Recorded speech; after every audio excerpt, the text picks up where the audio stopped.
जगत सारा क्षणिक है और आत्मा एक नित्य है। आत्मा का अनुभव बस एकमात्र नित्य है।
चैतन्य स्वभावी भगवान आत्मा अनादि अनंत शुद्ध चैतन्य मात्र है।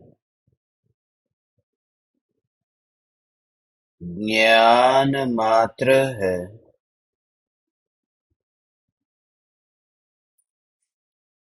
मैं शुद्ध चैतन्य मात्र, ज्ञान मात्र भगवान आत्मा हूँ। प्रति समय यह जागृति बनी रहे। इस जागृति का नाम धर्म है।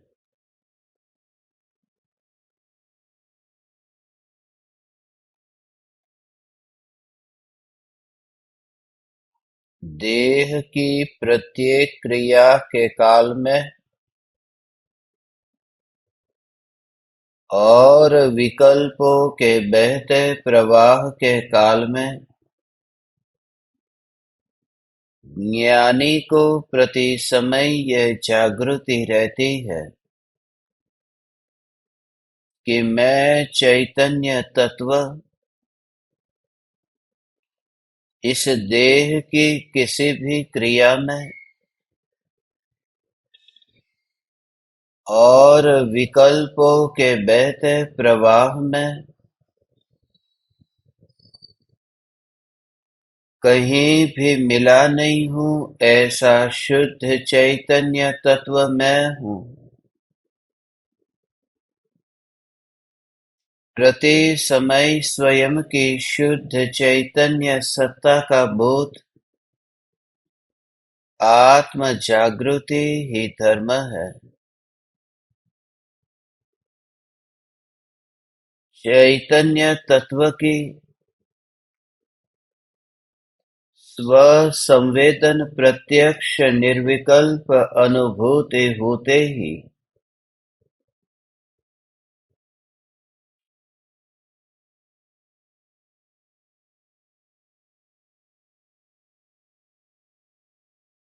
देह होने पर भी देहातीत दशा प्रकट होती है।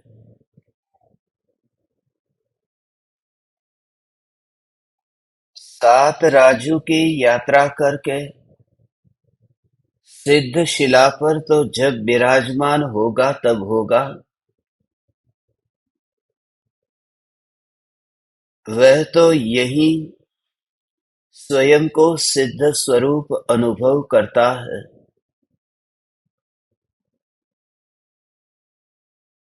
ज्ञान के सर्वांग प्रदेशों में स्वयं की सत्ता का ऐसा स्वीकार किया है कि असंख्य प्रदेशों के भेद के बिना यह एक अखंड चैतन्य सत्ता, जिस चैतन्य सत्ता का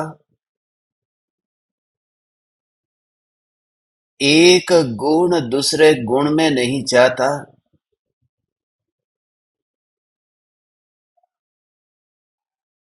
एक प्रदेश दूसरे प्रदेश में नहीं जाता, जिस भगवान आत्मा की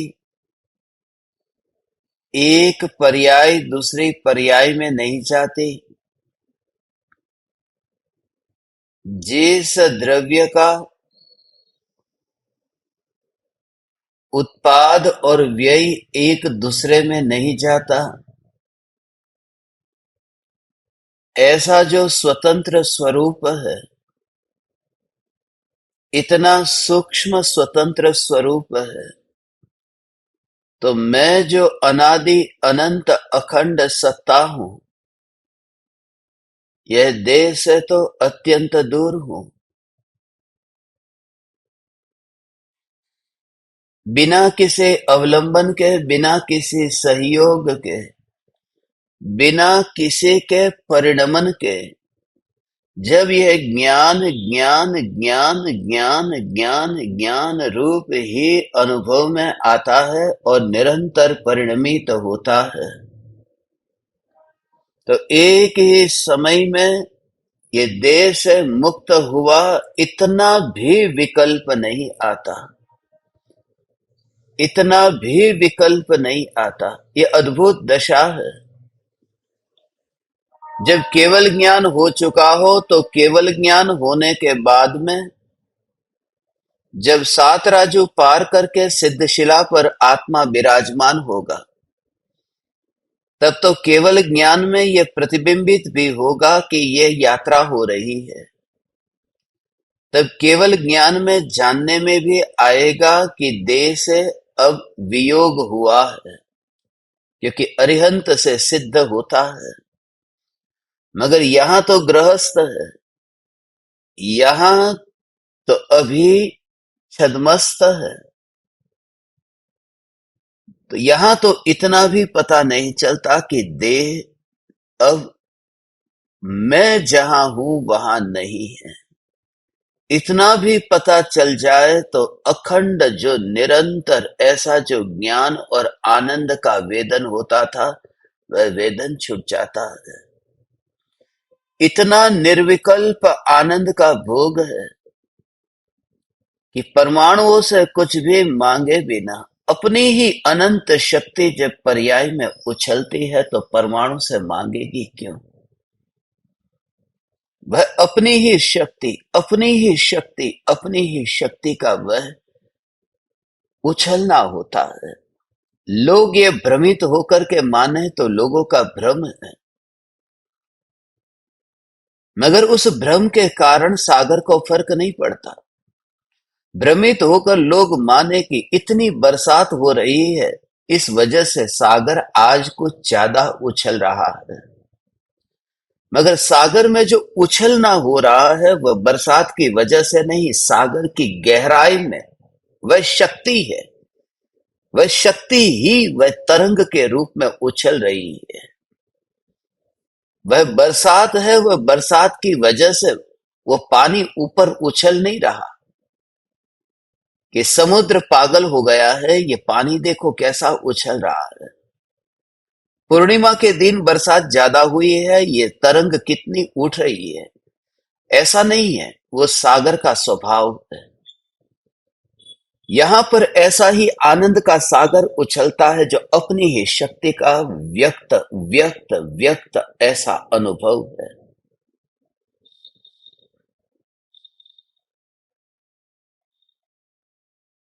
निर्विकल्प अनुभूति इसका नाम है। उनसे कुछ भी नहीं लिया। जो बूंद है उस बूंद का सागर में मिलना हुआ, मगर उससे सागर का उछलना नहीं हुआ। अब जहाज तो उसके स्वभाव से ही अलग है।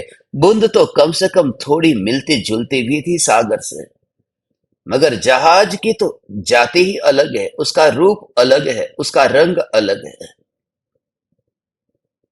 जब विकल्प है, वह विकल्प भी अतीन्द्रिय आनंद के सागर के उछलने में कारण नहीं बनता, तो यह देह रूपी जहाज की जाति तो और है।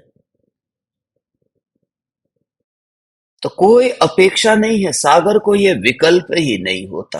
ये जो शक्ति की बात है, ऐसी शक्ति का अनुभव करो कि मैं ऐसा अनंत शक्तिशाली चैतन्य परमात्मा, कि जो शक्ति उछलती है, उस उछलती शक्ति के किसी भी परद्रव्य की और प्रभाव की कहीं पर भी अपेक्षा के बिना कभी जहाज सागर के ऊपर न चले, तो वो सागर ये थोड़ी कहेगा कि अब मैं उछलूंगा नहीं। या फिर जहाज का रूप रंग अलग हो तो सागर थोड़ी मना करेगा। हे ज्ञान दीपक, इस प्रकार से ही अपनी ही अनंत शक्ति का एहसास, तो यह परमाणु से फिर साधना होती ही कहां है। जो शक्ति उछलती है, पूरा जोर अब अंतर की शक्ति पर दो। अभी तक जो भी जोर दिया है, वह जोर हाथ में माला लेकर बैठना या हाथ में मोबाइल लेकर बैठना, ये जो साधना के जो उपकरण माने हैं, ये जो साधना के साधन माने हैं, हाथ में माला है, मोबाइल है, लैपटॉप है, या फिर आत्मसिद्धि शास्त्र की कॉपी है, ये जो भी साधना के उपकरण हैं, उन साधना के उपकरणों में भ्रमित मत हो। वो जो साधना का साधन है, वह साधना का साधन ये शक्ति है, जो शक्ति पर्याय में उछलती है। वही शक्ति ही अंतर से ऐसे परिणमित होती है, और अंदर में शक्ति में त्रिकाल सत्ता में कुछ भी कम हुए बिना उस शक्ति का उछलना होता, कुछ भी खाली हुए बिना। तिल में तो यदि हम देखें कि मशीन में तिल को डाला और तेल निकल गया, तो अब तिल जो है वो बस छिलका हो गया, उसमें अब कुछ भी नहीं रहा। वो तिल में जो शक्ति थी, वो शक्ति तो अब बाहर निकल गई। मगर यहां जो ज्ञान है, उस ज्ञान में अनंत शक्ति है, वो जब व्यक्त होती है, तो अंतर की अनंत शक्ति जब पर्याय में उछलती है, उस समय भी शक्ति कम नहीं होती, क्योंकि शक्ति नष्ट हुए बिना ही पर्याय में उछलती है। यही तो अद्भुत स्वरूप है। अनंत शक्ति ऐसी है, अनंत शक्ति ऐसी है। सागर की लहर को उठने के लिए सागर को नष्ट होने की जरूरत ही कहां है कि सागर मिट जाए तो फिर लहर उठे। ये शक्ति उछले, मगर उसके लिए शक्ति का अभाव नहीं होता। ये शक्ति सदाकाल सत्ता स्वरूप है, और उस सत्ता पर जोर होता है, उछलने पर जोर नहीं होता। ये सत्य तभी तो निराकुलता और शांति शांति शांति रहती है। इतनी भी उछल कूद क्यों नहीं होती? क्योंकि उछल कूद करने वाली जो शक्ति का उछलना, उसके साथ में वो रहता ही नहीं है। यही ध्रुव की मस्ती है। चैतन्य चैतन्य चैतन्य चैतन्य चैतन्य चैतन्य, ये ध्रुव, ये ध्रुव ध्रुव ध्रुव ध्रुव ध्रुव ध्रुव ध्रुव अनंत, और उसको अंदर में देखना ही नहीं है। आज परम कृपालु देव जो अद्भुत राज आत्म सिद्धि शास्त्र में ये आत्मा कर्म का भोगता है, इस सिद्धांत को सिद्ध करते हैं कि आत्मा जो अपने ही कर्म किए हैं, उन कर्मों को भोगता है। शिष्य की शंका थी कि आत्मा करता तो है, मगर क्या अपने कर्म को भोगता भी है? और भोगता है तो फिर ईश्वर क्या करता है? और ईश्वर यदि सजा नहीं देता, ईश्वर यदि फल नहीं देता, तो फिर ईश्वर ही नहीं रहेगा। ईश्वर नहीं रहेगा तो फल भोगने के स्थान नहीं रहेंगे। अलग अलग दृष्टिकोण से शिष्य ने अपनी शंका व्यक्त की, मगर बात है, शंका की बात नहीं है, बात है शक्ति अनंत है, मगर पर्याय में ये व्यक्त क्यों नहीं होती है और दुख को क्यों भोगता है? कर्म के उदय तो इतने आते हैं, मगर उदय को भोगता कौन है? जिसे भोगना है वही भोगता है, भोगना है वही भोगता है, जिसे नहीं भोगना वह भोगता ही नहीं है।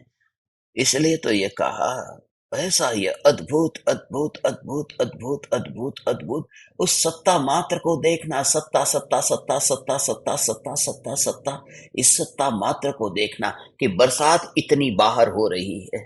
अब बरसात को रोका नहीं जा सकता, बरसात को रोका नहीं जा सकता, मगर छाता लेकर के तो निकला जा सकता है ना।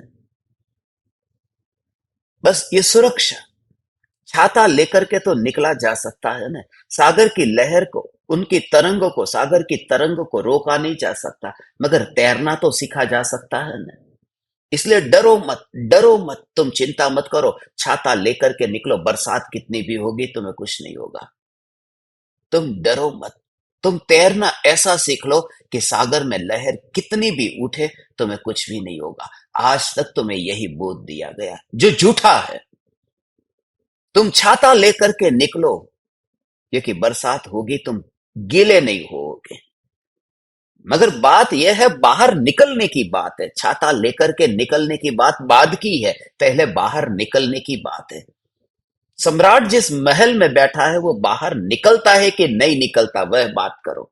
वह जो असंख्य प्रदेशों में ये चैतन्य सत्ता है, ये चैतन्य का विस्तार होता है कि नहीं होता। यदि नहीं होता है तो छाते की जरूरत ही क्या है।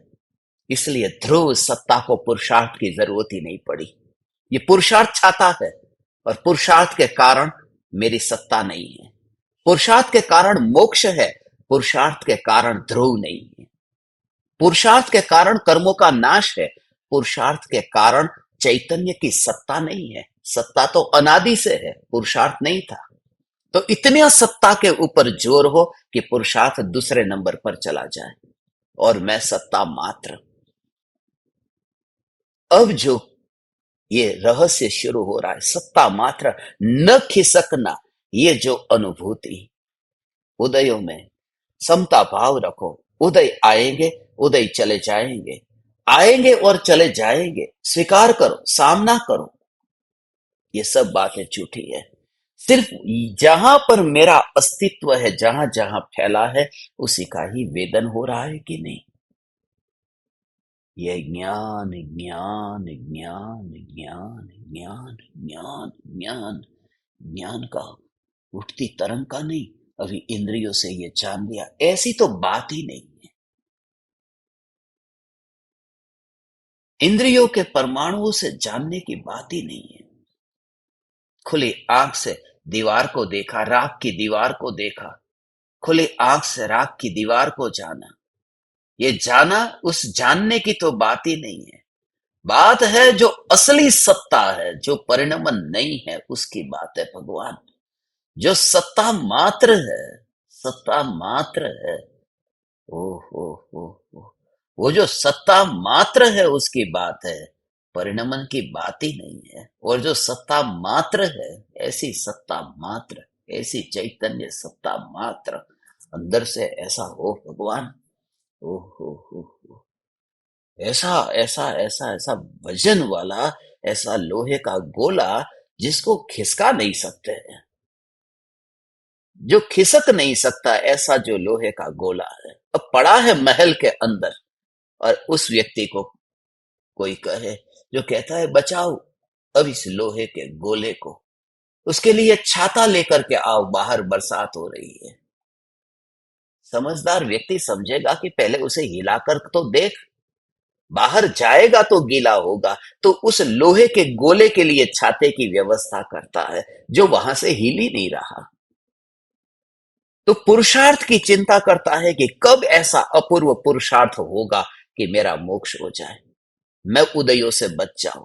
मगर असली बात है कि तू हिलता है कि नहीं हिलता, तू खिसकता है कि नहीं खिसकता। तेरे में गति तो दूर, कंपन भी होता है कि नहीं होता, क्योंकि कंपन तो विभाव है, कंपन तो योग है। मन वचन काया के निमित्त से आत्म प्रदेशों का जो कंपन है, वो कंपन योग है।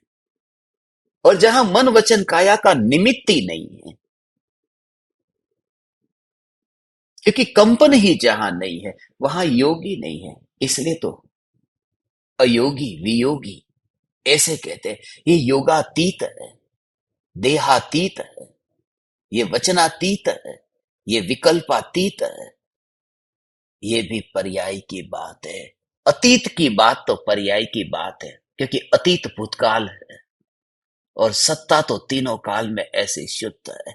निर्भय होकर के जो एक समय के लिए इतना दृढ़ हो जाता है वो साहसी, उसका पुरुषार्थ हो गया।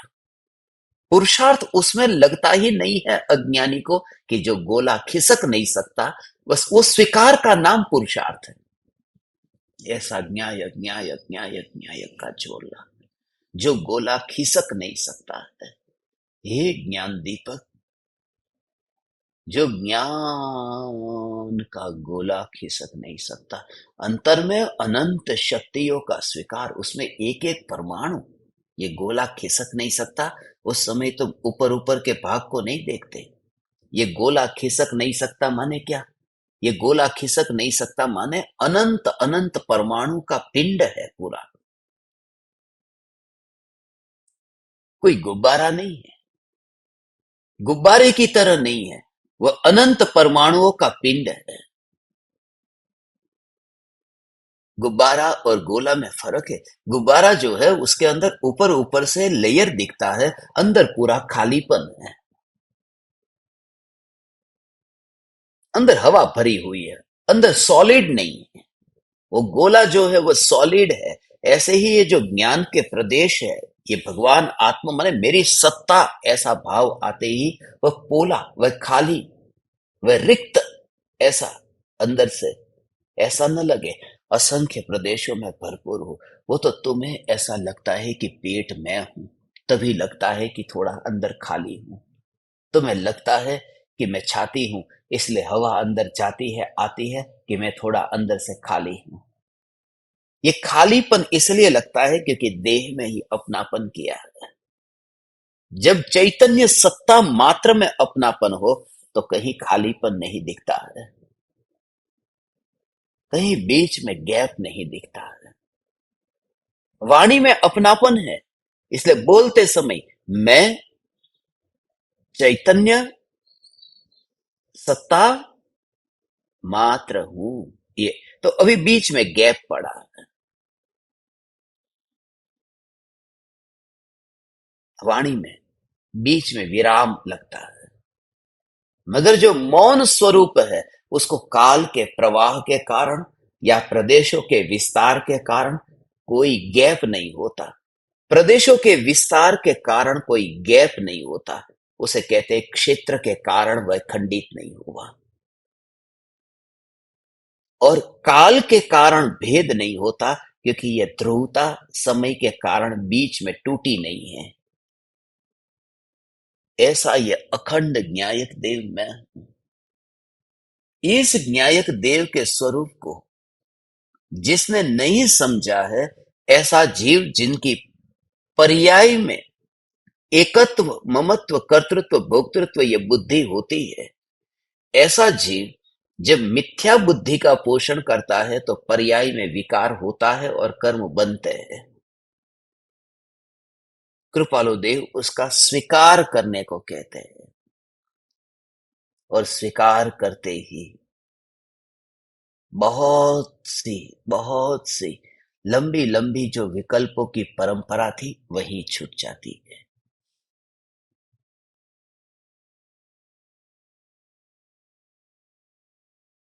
तुम कहीं कहीं देखो न, अभ्यास करो, कहीं पर भी तुम्हारा विवाद हुआ, पति के साथ में, बच्चों के साथ में, कहीं पर भी विवाद हुआ, और तुम खाली एक बार ऐसा, हाँ मेरी भूल हो चुकी, मुझे माफ करो, जैसे ही भूल का स्वीकार कर लिया तो कितने हल्के महसूस करते हो। खाली अपराध का स्वीकार किया है, और अपराध का स्वीकार करते ही बस लंबी परंपरा चलती थी। 1 घंटे से बैठे थे, पति के साथ विवाद चल रहा था, तर्क वितर्क कर रहे थे, मगर कह दिया हाँ मेरी भूल, तुम सच्चे मैं झूठा। तुमने स्वीकार कर लिया, मैं झूठी हूं, मुझे नहीं पता, मैं अज्ञानी हूं, तुमने बहुत पढ़ाई की है, मैं तो अनपढ़ हूं, गवार हूं, मैं गांव की हूं, मुझे माफ करो। अपने दोष का स्वीकार करते ही कितना हल्का लगता है। जब दोष का स्वीकार करने में इतना हल्का लगता है, तो सिद्धत्व के स्वीकार में कैसा होगा कि मैं सिद्ध हूं। पर्याय का स्वीकार करने में इतना अंदर में शांति का एहसास होता है। यद्यपि वह विकल्प की मनता वाली शांति है, मगर हे ज्ञान दीपक, वह विकल्प की मनता वाली शांति में सुख लिए बिना और अंदर में आ, आ, आ, आ, सत्ता सत्ता सत्ता सत्ता सत्ता सत्ता सत्ता सत्ता सत्ता सत्ता मात्र का ऐसा जोर, कहीं पर भी फिर तुझे है, ओ हो ऐसा है, ओ हो ओ हो हो ओ हो ओ हो। कहीं पर भी ऐसा लगे कि अरे अब ये पर द्रव्य, पर्याय, ये गुण, ये कहीं पर भी मेरा विस्तार नहीं, और ऐसे ही ये सत्ता असंख्य असंख्य असंख्य प्रदेशों में ये व्याप्त होने पर भी जो ध्रुव चैतन्य सत्ता अखंड है, ये अखंडितता की जागृति परम कृपालु देव दोनों का स्वीकार करने को कहते हैं। दोनों का स्वीकार करो। स्वीकार ऐसा कि पर्याय की मलिनता का भी स्वीकार करो और द्रव्य की ये शुद्धता का भी स्वीकार करो। एक का ही स्वीकार मत करो, नहीं तो एकांतवादी हो जाओगे। ये कृपालु देव की जो विशेषता है, दोनों को स्वीकार किया है। द्रव्य तीनों काल में शुद्ध है, मगर वो द्रव्य की दृष्टि से ऐसा दिखाई दे, द्रव्य की दृष्टि से जो प्रयोग करे उनके लिए, जो प्रयोग ही नहीं करता, जिसके अंदर चिंतन नहीं चलता, उसे कैसे पता चले। द्रव्य दृष्टि का जोर हो तो ये हो। पर्याय में अनंत दोष है। अनंत दोष पर्याय में होने पर भी, अनंत दोष पर्याय में होने पर भी पर्याय का पर्याय में ही स्वीकार किया बस। और उससे कर्म का बंध हुआ, उस कर्म के बंध का भी स्वीकार किया। कर्म का फल भी भोगना पड़ता है, उसका भी स्वीकार किया। ये सब स्वीकार करने के साथ साथ साथ साथ साथ साथ अपना अस्तित्व, मैं हूं, वह बात भूलता नहीं है। मैं हूं, ये हूं वाला भाव जो है, वो हूं वाला भाव चलाना चाहे। ये जागृति वाला भाव है, मैं हूं।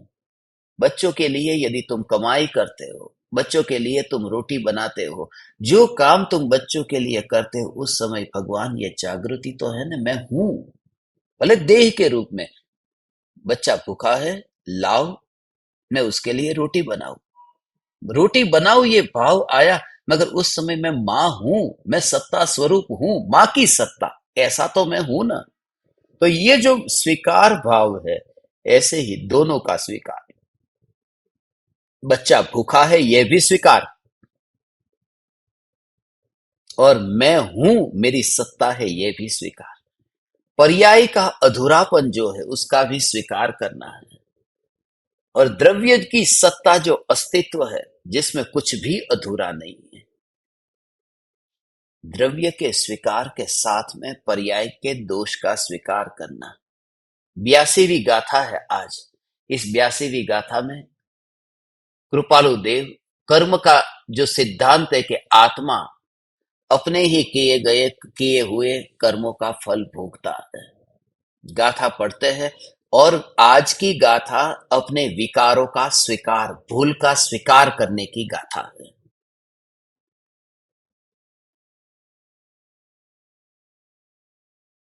बस भूल का स्वीकार करने की गाथा है। अंदर से ऐसा तुम्हें ओ हो ऐसा स्वीकार, त्रिकाल ध्रुव चैतन्य अनंत शक्तिशाली मैं हूं, ऐसा ऐसा अनंत शक्तिशाली मैं हूं। तो ये पर्याय में जो दोष है, उन दोषों का स्वीकार कैसे करना, कृपालु देव के वचनों को ये पढ़े। ये बहुत बार सत्संग में ये गाथा अक्सर बोली जाने वाली और प्रचलित गाथाओं में ये एक गाथा है, 82वीं गाथा। परम कृपालु देव के वचनों में हम प्रवेश करते हैं।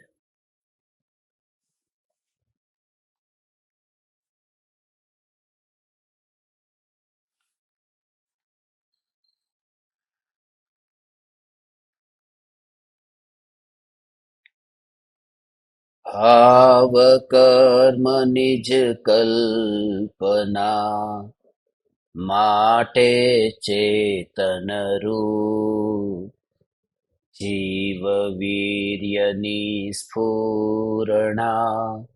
ग्रहण करे जड़ धूप। मोह, राग और द्वेष के भाव आत्मा में उत्पन्न होते हैं, इसलिए चेतन रूप है। कषाय भावों के कारण आत्मा के साथ कार्माण वर्गणा का बंध होता है। कर्म आत्मा में जो बंधे हैं वे ही सत्ता में रहते हैं, वे ही उदय में आते हैं। इस बात को बताने के लिए शुरुआत कर्म की है। भाव कर्म निज कल्पना माटे चेतन रूप। अभी हमने ये जो सुना कि भाव कर्म जो है, ये भाव कर्म ये तो जड़ है, क्योंकि पुद्गल है। ये भाव कर्म जो है, ये भाव कर्म तो ज्ञान स्वभाव से रहित है। समय सार में रागादि वर्णादि भावों को पौद्गलिक भाव कहा है हो, कि जो भाव उद्गल के लक्ष्य से होने वाले भाव है, वे सभी भाव पौद्गलिक भाव है। जड़ के लक्ष्य से होने वाले भाव वो जड़ भाव है, जड़ भाव है। ये भाव जड़, और इस वजह से उन भावों को रूपी कह दिया, रंग वाला कह दिया। रागादि वर्णादि भाव, ये 29 प्रकार के भाव, उसमें ये सब आ गया। क्रोध मान माया लोभ आदि विकारी भाव, ये सब वर्णादि भाव, रागादि वर्णादि भाव ये आत्मा में उत्पन्न होते हैं, और उससे नए कर्म आत्मा में आके बनते हैं। मगर ये पहले सिद्ध करना है कि ये जो भाव कर्म निज कल्पना है, माटे चेतन रूप, इसलिए वह चेतन रूप है। कर्म चेतन रूप है कि कर्म जड़ है? तो उसमें जो 3 प्रकार के कर्म है, भाव कर्म, द्रव्य कर्म और नौ कर्म। तो भाव कर्म में तो मोह राग द्वेष के भाव। द्रव्य कर्म, तो द्रव्य कर्म में ज्ञानावरण आदि 8 कर्म। और नौ कर्म, तो नौ कर्म में ये शरीर और शरीर के संयोग, मुख्य रूप से शरीर। ये जो भाव कर्म, इसको अभी इस तरह से देखो, 3 उंगली की अभी 4 उंगली से ऐसे देखेंगे तो समझ में आएगा। भाव कर्म, ये दूसरी और तीसरी उंगली, ये द्रव्य कर्म, और ये चौथी ऐसे, तो ये नौ कर्म। तो भाव कर्म, द्रव्य कर्म और नौ कर्म। ये द्रव्य कर्म जो है, ये द्रव्य कर्म के 2 भेद है, घाती और अघाती। तो अघाती कर्म के उदय का जो परिणाम है, उससे जो प्राप्त होता है वह तो नौ कर्म है। और घाती कर्म के उदय से जो भाव होते हैं, उसका नाम भाव कर्म है। तो इस तरह से ये द्रव्य कर्म के उदय से ये रागादि विकारी भाव भी होते हैं, और देह आदि संयोग भी मिलते हैं। ये जो घाती कर्म के उदय का परिणाम है, उसको संयोगी भाव कहते हैं। और अघाती कर्म के उदय का परिणाम है, उसे संयोग कहते हैं। ये देह आदि संयोग, ये नौ कर्म है। नौ माने किंचित, अल्प, वो भी किसी अपेक्षा से कर्म का है। नौ माने नहीं नहीं, है वो NO, ऐसा नो कर्म। नो का अर्थ है वह भी किसी अपेक्षा से कर्म है, क्योंकि नए कर्म के बंधन में ये देह भी निमित्त बनता है, और सबसे नजदीक का होने से उसे नो कर्म कहते हैं। किंचित रूप से वह भी कर्म, नए कर्म के बंधन का कारण बनता है। मगर भाव कर्म है वो आत्मा की पर्याय है, इसलिए बस ये आत्मा की है। इसमें ये जो बीमारी है वो बीमारी मेरी है, ये स्वीकार करना है। ये स्वीकार नहीं करेंगे तो बीमारी को परद्रव्य की तरह मान लेंगे, तो क्या होगा कि उसका इलाज भी कोई पराया ही करेगा। पर्याय के बिना द्रव्य होता नहीं है। जिसने ओ हो, पर्याय के बिना द्रव्य नहीं होता। जिस पर्याय ने अनंत काल से दुख भोगा है, ये स्वीकार करने पर ही पर्याय में अनंत काल तक सुख का भोग होगा। ये सुनते हुए भी तुम्हें इतना उदासीन भाव रहता है भगवान। इस उदासीनता से ही ध्रुव का जोर बढ़ता है, तो चिंता मत कर। ऐसा ध्रुव का जोर हो, ये सुनने में इतना अच्छा लगता है। हे परम कृपालु देव, ये जो भाव कर्म, ये अनादि काल से मोह राग द्वेष के भाव बहुत हुए, बहुत हुए, बहुत हुए। अब ये बहुत हुए, बहुत हुए, बहुत हुए, बहुत हुए। ये मोह राग द्वेष के भाव से छुट करके वितरागता प्रकट हो। अब तो आनंद का भोग होगा। दुख जहां होगा ही नहीं, ऐसा आनंद, आनंद, आनंद का ही भोग होगा। ये सुनते समय तुझे अंतर में यदि एक बार वह याद भी आ जाए ना, सत्ता को क्या है, अनंत काल तक आनंद का भोग होगा, सत्ता को क्या है, ऐसा सत्ता का जोर, ये मस्ती है। ये पूरा समाज से विपरीत चलने जैसा है। ये सारी दुनिया से विद्रोह करने जैसा है। यहाँ पागलों की भीड़ से बिल्कुल अलग चलने जैसा है। या फिर ऐसा कहो कि समझदारों की दुनिया से अलग पागल होकर जीने का नाम है। बस अनंत काल तक आनंद का भोग होगा। पर्याय में अभी दोष है, तो कल फिर पर्याय से दोष जाएगा। आज बीमारी है तो कल स्वस्थ होऊंगा। मगर ये सुनते समय भी बीमारी है और स्वस्थ होऊंगा। बरसात है और बरसात रुक जाएगी, ये सुनते समय भी जिसके अंतर में वो पेट का पानी नहीं हिलता। ऐसा कि जहां महल में से बाहर ये लोहे का गोला हिलता ही नहीं है, बाहर जाए कहां। और वह कितना खुश होगा कि बरसात रुक गई, क्योंकि उसे छाता लेकर के निकलना ही नहीं था, वो गीला हुआ ही नहीं था, उसकी कोई संभावना ही नहीं थी। ऐसी शुद्ध चैतन्य सत्ता। तो निश्चयाभासी होने का भय मत रख। जोर इसका लाएगा, तेरे परिणाम के पिघलने में देर नहीं लगेगी। वो परिणाम तो पिघल जाते हैं। वो जो क्रोध है कि मेरा क्रोध छोड़ने के लिए कुछ न करूं, राग छोड़ने के लिए कुछ न करूं, ये कुछ न करूं, ये जो भाव है ना, वह भाव ही ध्रुव का जोर नहीं लाने देता। और तथाकथित गुरु ने तुझे ऐसे ही तेरी श्रद्धा का शोषण किया। तू जा, तू झुक जा, तू ये कर। ये ध्रुव की बात क्यों नहीं की जो मुख्य थी, जो अधूरा था, जिसके बिना परिभ्रमण था, वह बात अधूरी रह गई। फिर ये कह दिया तुम्हारी दशा नहीं पकी, तुम्हारा काल नहीं पका, तुम्हारा काल नहीं पका। मगर एक बार खुद भी अपने हृदय के झरोखे में झांक करके देख ले कि खुद को भी शिष्य बनाने में रस है या नहीं है, उसको चरणों में गिराने में रस है या नहीं है। जिसको अंदर में किसी को शिष्य बनाना नहीं है, ऐसे गुरुदेव, ऐसे गुरुदेव की ये पुकार कि तू वर्तमान में ही परमात्मा है, तो सुनने आ, सुनने न आ, तुझे जो हो सो हो, निश्चयाभासी हो जा तो तेरे पर।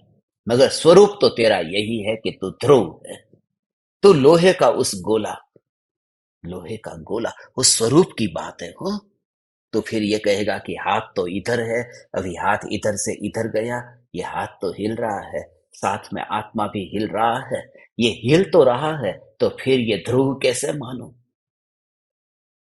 ये कि तू स्वभाव से देखेगा तो ध्रुवता देखेगी। स्वभाव का अर्थ चैतन्य। यहाँ क्या है? चैतन्य। यहाँ क्या है? चैतन्य। यहाँ क्या है? चैतन्य। ये चैतन्य स्वभाव जो है, उस चैतन्य स्वभाव को देखे तो ध्रुव है। ये ध्रुव चैतन्य परमात्मा, ऐसा भगवान। ओ हो ऐसा चैतन्य चैतन्य चैतन्य चैतन्य चैतन्य की ध्रुवता। ये चैतन्य की ध्रुवता। हाँ हाँ हाँ। उसके अंदर में जाए बिना, ओ हो या उसकी बात ही नहीं है। ओ हो। एक व्यक्ति अंदर बाहर से जाकर के अंदर डुबकी लगाता है सागर में, तो उसकी बात नहीं है। यहाँ तो वो लहर जो उठी है और सागर में जाकर के समा गई है, उसकी भी बात नहीं है। ओ हो। बाहर से जो व्यक्ति डुबकी लगाता है उसकी तो बात नहीं है। लहर जो अंदर समाई, उसकी भी बात नहीं है। बात सागर की उस गहराई की है कि जहां पानी जो था दो पहले भी नहीं हिलता था और बाद में भी नहीं हिल रहा। कोई भी व्यक्ति अंदर डुबकी लगाए, वह पानी वहीं पर जैसा है ऐसा है। तरंग सागर में समाये तो भी जैसा है ऐसा है। ये ध्रुव की सत्ता ऐसी भगवान। ये संयोग संयोगी भाव होने पर भी ये सब कुछ मिला है। ये संयोग भी मिले, संयोगी भाव भी मिले, मगर जिस न्यायक देव की पूरी तरह से ऐसा वेदन होता है, ज्ञान। ज्ञान वो तो विकल्प की तरंग है ना। वो विकल्प की तरंग है और उसका जोर ऐसा ऐसा है। इसलिए ज्ञान उसको पहले देखता है, उसकी ओर झांकता है। नजर ऐसी है, वो रस ऐसा है कि पड़ोसी की खिड़की ऐसे, खिड़की से देखने का जो रस है, इसलिए पड़ोसी दिखाई देता है। अब आंख कहीं दूर अलग नहीं लानी है। जैसे ही नजर घूम जाएगी तो अपना घर दिखेगा। ये दृष्टि के बदलने का खेल है। मैं ध्रुव चैतन्य। मैं ध्रुव चैतन्य। जितना जितना तुम्हारे सामने राग के विकल्प की बात कही, और उस समय यदि तुम्हें वह मीठी लगी, तो समझना कि पूर्व की वृत्ति जैसी थी ऐसा ही उपदेश मिला और ये अच्छा लग गया। अर्थात अपना ही मोह अच्छा लगा है। खास याद रहे। खास याद रहे। जब गुरु ने बोध दिया कि तू भक्ति कर, तू चरणों में झुक जा, इसके बिना तेरा कोई बेड़ा पार नहीं होने वाला। अरे कितनी उत्तम बात, भक्ति के प्रकार बता दिए, भक्ति के भाव की इतनी गहराई बता दी। ओह कितनी महिमा आ गई। ये सारी दुनिया में यही है, सत्य बोलने वाला कोई विरला, कोई विरला, कोई विरला, कोई विरला। हे ज्ञान दीपक, तू परवाह मत कर, तू ध्रुव है, तेरे राग की किसी को जरूरत नहीं है। जब तुझे कोई कहे कि भक्ति कर, उस समय खुश मत हो, क्योंकि खुश हुआ इसका मतलब तेरी राग की वृत्ति जो थी उसको पोषण करने वाला कोई बोध मिल गया और तुझे अच्छा लग गया। जैसे बच्चे को गुजराती में कहते हैं दौड़વું તું અને ઢાળ મળી ગયો। दौड़ना था और ढलान मिल गई, जो चाहिए था और वही मिल गया, और उसमें जो खुश हो गया। यही तो बोध था। उपवास करो तुम, ये सुना तो अच्छा लगा। शरीर को कब तक पोषण करते रहोगे? शरीर को कब तक पोषण करोगे? बस एक दिन भूखे रहने से मर नहीं जाओगे, तो शरीर को भोजन कम दो। ये सुना, इतना अच्छा लगा, इतना अच्छा लगा कि ओहो हो, बात फिर वही आ गई। शरीर की बात आई। क्या कहा? फिर से कहो। शरीर को भोजन नहीं देना चाहिए, फिर से कहो। वो बार बार सुनने का रस है ना, वो शरीर शरीर शरीर, वो फिर पहले खाने के लिए, अब भूखा रखने के लिए, मगर बात तो शरीर की आ गई, अच्छा लगा। इसलिए ध्रुव रुचता नहीं है जहां शरीर की बात ही ना आए। कसौटी ऐसी है। ओ हो हो हो हो। हे चैतन्य परमात्मा, हो। अंदर में ध्रुव का जोर, ओ हो, तू किस लोक में है तुझे पता नहीं है। न्याय न्याय न्याय न्याय न्याय न्याय न्याय न्याय। रंच मात्र भी उपदेश को सुनकर के उदासीन होता है। भाव कर्म निज कल्पना माटे चेतन रूप, ये चेतन है। ये आत्मा में उत्पन्न होने वाले भाव, ये चेतन है। वो उसके साथ है, तो साथ है, उसके साथ में ही है। ये जो गिना जाएगा वो वही होगा। जब तुम कहीं पर भी फॉर्म भरो और तुमको वहां पर फॉर्म में ये लिखना हो कि तुम्हारा वजन कितना है, और तुमने लिखा ये 82 किलो वजन है, मगर उस 82 किलो वजन में 1 किलो तो कैंसर की गठान अंदर पड़ी है। तो ऐसा मत लिखना कि 81 किलो का वजन मेरा है और 1 किलो की गठान है।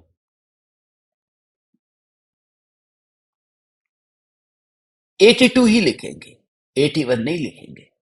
तो ये जो स्वीकार किया है कि हाँ, शरीर का अभी शरीर का ही एक अंग है, मगर वो अंग को भी सत्ता से बाहर देखा कि ये बीमारी जो है, ये बीमारी, ये शरीर नहीं है, उसके बिना जीवन वही जीवन है। ऐसा है। ओ हो ओ हो। वहां पर हाथ में भी वहां पर चेतना है ना, वहां पर हाथ में भी वहां पर अनुभव होता है ना, फील होता है ना। और गठान जहां हुई है वहां पर भी फील होता है, वहां पर भी आत्मा के प्रदेश है। तो आत्मा तो सभी जगह व्याप्त है, शरीर में भी व्याप्त है, गठान में भी व्याप्त है। मगर जब डॉक्टर गठान को निकाल दे तो ऐसा नहीं लगता कि वो जो वहां पर मेरा विस्तार था उसका एक भाग निकाल दिया। कोई विकल्प नहीं आता। और इतना ही नहीं, ये कहाँ चला गया, ये जो गठान का ये भाग कहाँ चला गया, इसको कहाँ लेकर जाओगे, इसका क्या करोगे, कोई भाव नहीं आता। कृपालु देव ये कहते हैं कि भगवान आत्मा में जो अनंत दोष है, उन अनंत दोषों का स्वीकार करने के लिए पहले ये मानना कि भाव कर्म चेतन है। भाव कर्म चेतन है, चेतन है। हो हो हो हो हो हो हो हो हो हो हो हो। चेतन है, मगर चैतन्य नहीं है। क्योंकि चेतन कहते ही उसमें पर्याय शामिल हो जाती है। चैतन्य, हाँ तो कुछ नहीं, मात्र ज्ञान ज्ञान ज्ञान ज्ञान। इसलिए क्या कहा उसको, उसका जो भाव है ना, चेतन रूप। एक एक शब्द में राज छुपा है, राज की वाणी में। क्योंकि जहां चैतन्य कहना था तो फिर 117वीं गाथा में वहां चेतन नहीं कहा और चैतन्य कहा। शुद्ध बुद्ध चेतन घन नहीं कहा, शुद्ध बुद्ध चैतन्य घन, चैतन्य चैतन्य चैतन्य। और भाव कर्म निज कल्पना माटे चेतन रूप, ये चेतन कहा। बस हमारा तो हो कोई। तेरी मंजिल क्या है, तुझे क्या पाना है, क्या खोना है। लोहे के गोले को कोई पूछे कि भाई तेरी मंजिल क्या है, लोहे का गोला जैसे पड़ा है सो पड़ा है। ऐसा ध्रुव ध्रुव ध्रुव ध्रुव ध्रुव ध्रुव ध्रुव ध्रुव ध्रुव ध्रुव ध्रुव ध्रुव ध्रुव ध्रुव ध्रुव ध्रुव ध्रुव, ऐसा ध्रुव ध्रुव ध्रुव ध्रुव ध्रुव। सत्ता स्वरूप हूँ, सत्ता का कोई ध्येय होता है। ओ हो हे ज्ञान दीपक, ऐसा जोर, ऐसा जोर। सत्ता का कोई ध्येय नहीं होता है। हाँ हाँ हाँ हाँ हाँ हाँ। सत्ता है ना। ओहो, सिद्ध भगवान कहाँ जाएंगे? कह रहे भाई वहां पर वो विराजमान हो गए।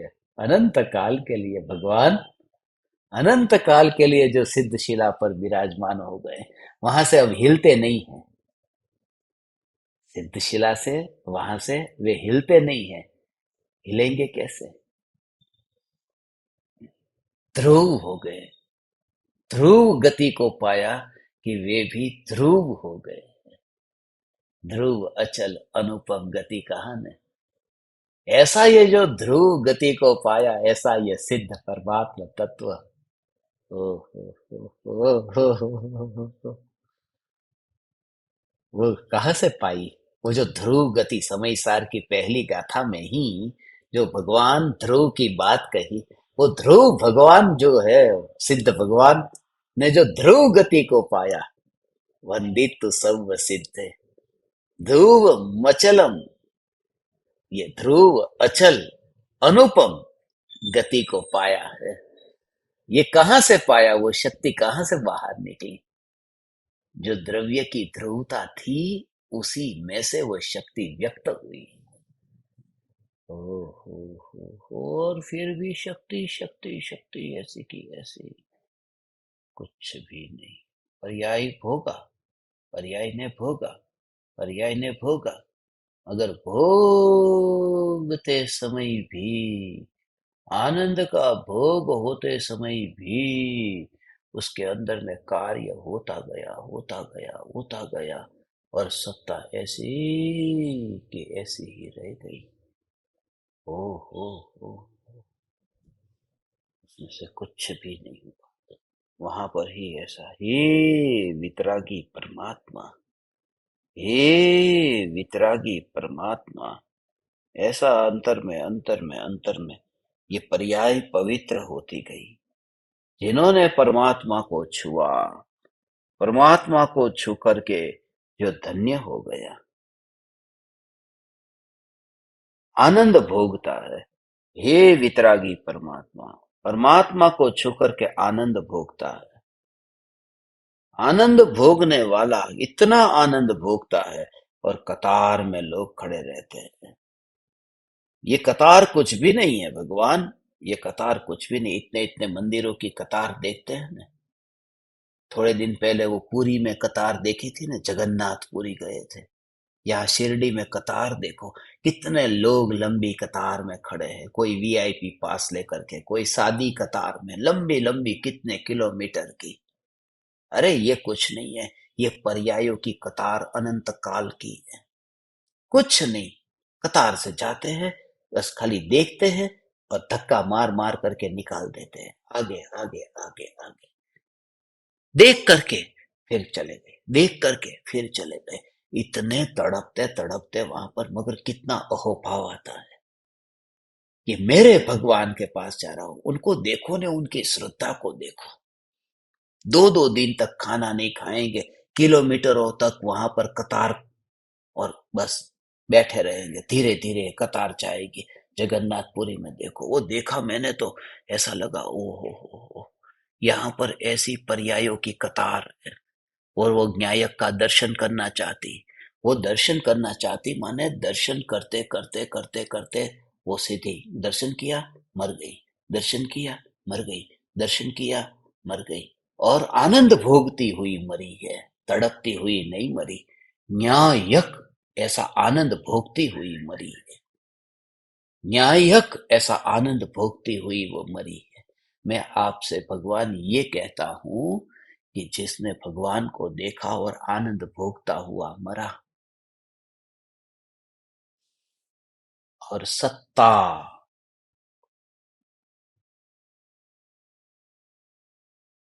उसके अंदर जो आनंद उछला, खुशी होती है। इतने खुश हो जाते हैं, इतने इतने उछलते हैं,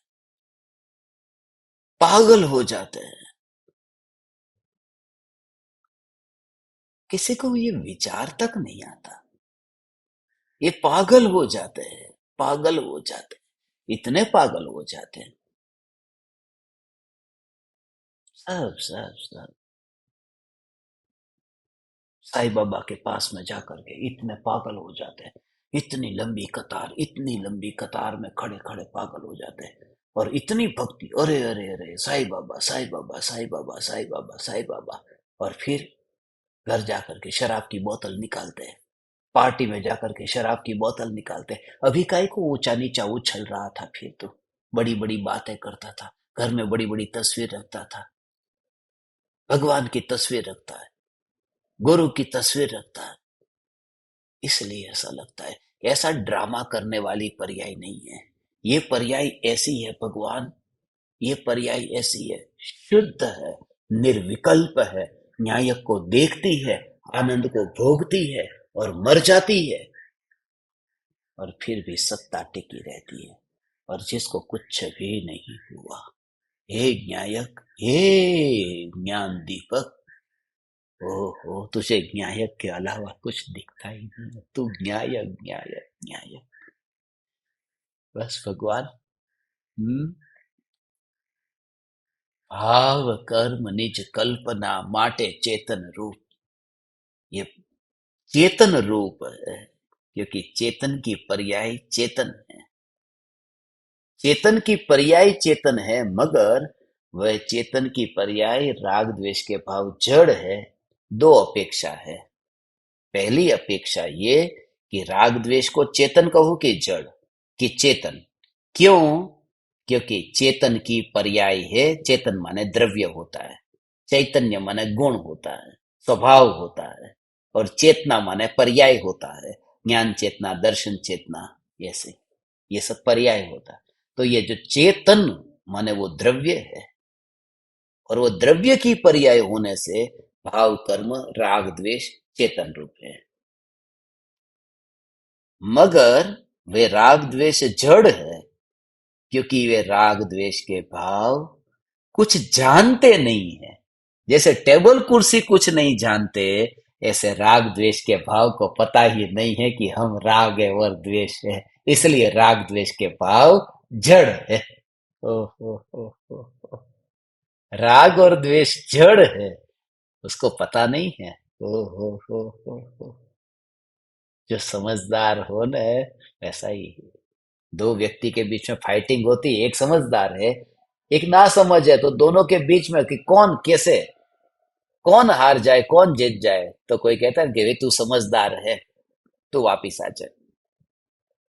माँ अपने बेटे को वापिस लेके आ जाती है ना, कि पड़ोसी के बेटे के साथ में झगड़ रहा है, कि चल बेटा तू आ जा, ये कि वो पागल है, तू समझदार है, तू चला आ जा, वापिस आ जा। वो राग द्वेष का जो भाव है उसमें तो समझ नहीं है, मगर ज्ञान तो समझ है ना, समझ समझ समझ समझ समझ से भरपूर है ना। इसलिए आचार्य देवों ने ये कहा कि हे ज्ञान, तू तेरे अंतर में, तेरे घर में आ जा, क्योंकि राग तो कुछ जानता ही नहीं है। उसके साथ में विवाद मत कर, उसके साथ में संघर्ष मत कर। हम राग के साथ में संघर्ष करने जाते हैं। कैसे राग को खत्म कर दूं? राग को खत्म करने चाहते हैं, शत्रु है मेरा।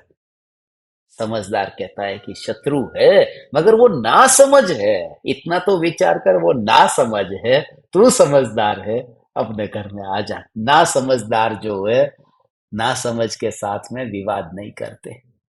इसलिए जो भी विकल्प उत्पन्न होते हैं, ओ हो, उन विकल्पों के काल में अपने में आने की ये कला है भगवान। हे चैतन्य परमात्मा, विकल्पों की उत्पत्ति के काल में अपने घर में आना। फिर पीछे मुड़ मुड़ के मत देखना कि वो पड़ोसी का बेटा चला गया कि अभी खड़ा है वहां पर। यस, मुझे मेरी माँ ने कहा है कि तू अपने घर में वापिस आ जा, तू अपने घर पे वापिस आ जा, बस तू समझदार है बेटा, चल आ जा। तो कृपालु देव को माँ के रूप में, गुरु माँ के रूप में जिसने माना हो न, वो क्या करेगा मालूम है? अहो अहो श्री सदगुरु, ऐसा बोलने का भाव, अहो भाव ऐसा आया। अहो अहो श्री, ये प्रैक्टिकल कहता हुआ भगवान। अहो अहो श्री सदगुरु, तो ये राग आया। उस समय कृपालु देव, ये माँ, वो कहती है ये जो राग आया है ने, अहो अहो श्री सदगुरु, उस समय ज्ञान को अंदर में मोड़ दे, और वो भाव को भाव में चलने दे। चल रहा है, उसके साथ में विवाद मत कर, उससे अपने को अस्पर्शी अनुभव कर। अहो अहो श्री सदगुरु, ये कला मैं आपको भगवान कहना चाहता हूँ। बहुत गहरा भाव है उसका। हम रोज बोलते हैं न, मगर वो बोलते समय अंदर में क्या चलता होना चाहिए और वाणी में कैसे, वो भेद ज्ञान की बात है। हजारों लोग, लाखों लोग बोलते हैं, मगर मशीन की तरह टैप चालू कर दिया और अंदर में ऐसा क्या फील होता है उस समय, कंठ से आवाज निकलती है, अहो अहो श्री सदगुरु। ये तो टकराहट हो गई, उसमें हुआ क्या? ये तो वाणी की टकराहट हुई, ये कोई भक्ति थोड़ी हुई। वाणी की टकराहट भक्ति थोड़ी है भगवान। मगर ये जो भक्ति का भाव आया गुरु के प्रति, आपके अलावा इस जगत में कहीं मस्तक झुकाने योग्य नहीं है। अहो अहो श्री सदगुरु। और उस समय ज्ञान, जहां पर मात्र जानन जानन जानन जानन जानन कार्य ही हो रहा है, उस भक्ति तो इतनी है, भक्ति इतनी है, अंदर से ऐसा भक्ति का भाव इतना ऐसा आता है, समाता नहीं है, समाता नहीं है भक्ति का भाव। मेरा हृदय फट जाएगा, इतनी भक्ति। हनुमान ने जैसे सीना चीर करके ऐसा दिखा दिया ना, इतनी भक्ति, इतनी भक्ति। मगर वो भक्ति जो है अंतर में अनुभव है, उस भक्ति का नहीं है, ज्ञान का अनुभव है। वह सम्यक दृष्टि ज्ञानी धर्मात्मा। बस तूने सुना, सिर्फ सुना ने, विचार करना, बस इसका भेद ज्ञान के लिए मुझे आपसे कहना है। अभी तो समय हो गया, ज्ञान दीपकों से खास खास खास ये कहना है, रोज बोलते हैं, बस पड़ोसी के बच्चों के साथ में विवाद करने मत जाना।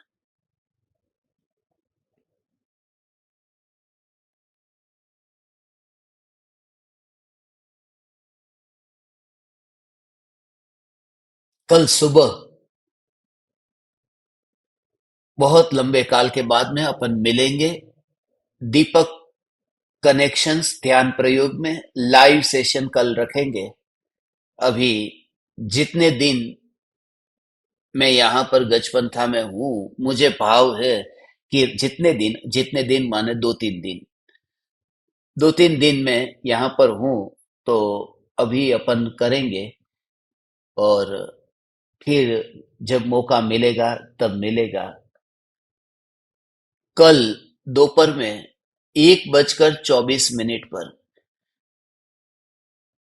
कल बुधवार और गुरुवार 2 दिन, 1:24 पर जो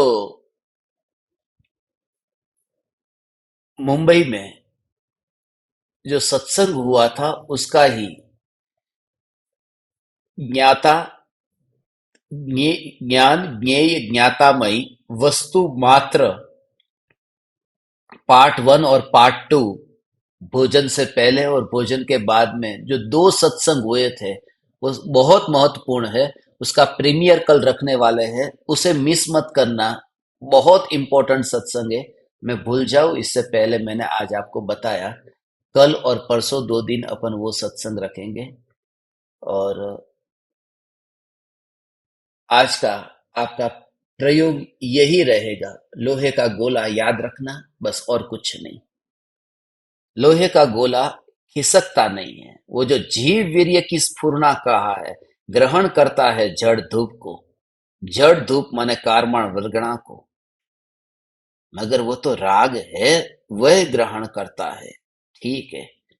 मगर लोहे के गोले में जब राग ही नहीं हो, तो लोहे के गोले में कारमाण वर्गणा कैसे चिपकेगी? ऐसे ही ये ज्ञान का गोला, ज्ञान के गोले में, वो ध्रुव न्यायक में कर्म की वर्गणा कारमाण वर्गणा चिपकती नहीं है। वो बंधन है, वो ध्रुव में नहीं है। ऐसा अंतर में जोर लाना। तू तेरे पाप की चिंता मत कर, क्रोध आता है चिंता मत कर, तेरे अंदर विकार आता है चिंता मत कर। समाज में तुझे दुनिया वाले तुझे कहते ये लोभी है, ये पापी है, घर वाले कहते तुझे राग है, तुझे द्वेष है, सबको एक और छोड़ और गुरु की एक ही पुकार सुन कि तू ध्रुव है, तू खिसकता नहीं है। जो खिसकता नहीं है, वो फिर बरसात में जाता नहीं है। जो बरसात में जाता नहीं है उसको छाते की जरूरत नहीं है। बस ऐसी सत्ता मात्र में, सत्ता मात्र में ये चाबी याद रखना। गोला हिलता है कि नहीं हिलता? गोला हिलता नहीं है, हिलता नहीं है इसलिए बाहर जाता नहीं है, बाहर जाता नहीं है इसलिए छाते की जरूरत नहीं।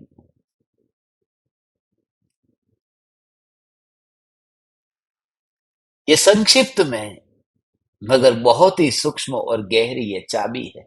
मैं जानता हूं 142 में से सभी तात्कालिक नहीं समझेंगे, मगर एकाध जो विरला ऐसा जिसको देख करके अभी जो ये भाव मुझे आया है, बस उसी के लिए ये वाणी निकली है। सुपात्र जीव की वजह से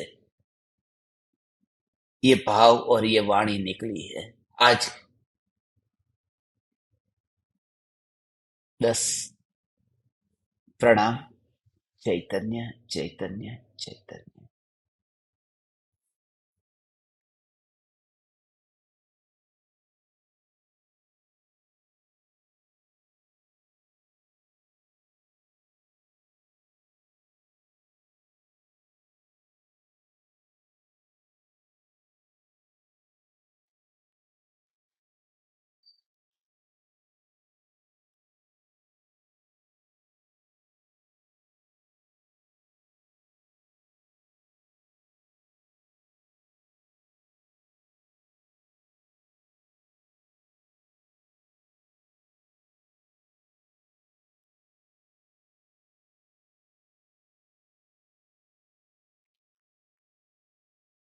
अहो अहो श्री सद्गुरु करुणा सिंधु अपार,